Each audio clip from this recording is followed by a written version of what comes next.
Hello! Samahan niyo akong magluto ng ampalaya dahil request ng aking mga anak. Let's go!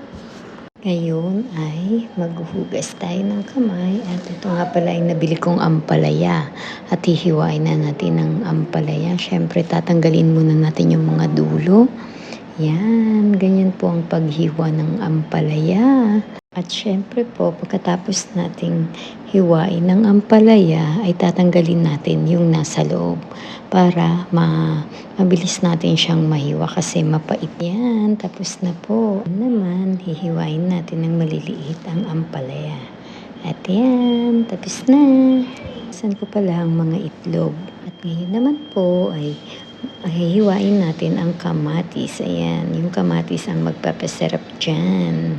At naman nating hiwain ang onion. Ayan, syempre kailangan natin ng maraming onion para pampalasa. At syempre, kuha tayo ng 3 cloves ng garlic. Ayan, dagdag pampalasa natin yan. At syempre, maglalagay tayo ng 3 itlog. Ayan, brown egg po yung nilagay ko kasi brown egg po yung nabili ni husband. Ayan, let's go. Open na natin ang ating electric stove. Hintayin lang natin uminit ang mantika. At syempre, hugasan ko pala muna yung ampalaya.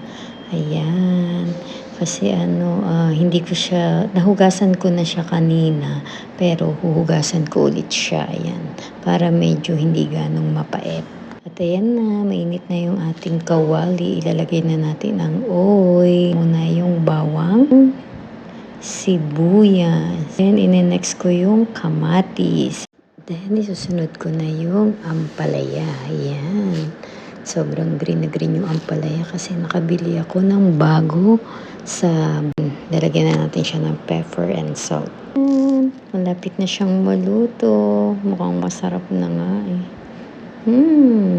At ngayon guys, lalagyan na natin siya ng egg. Ayan.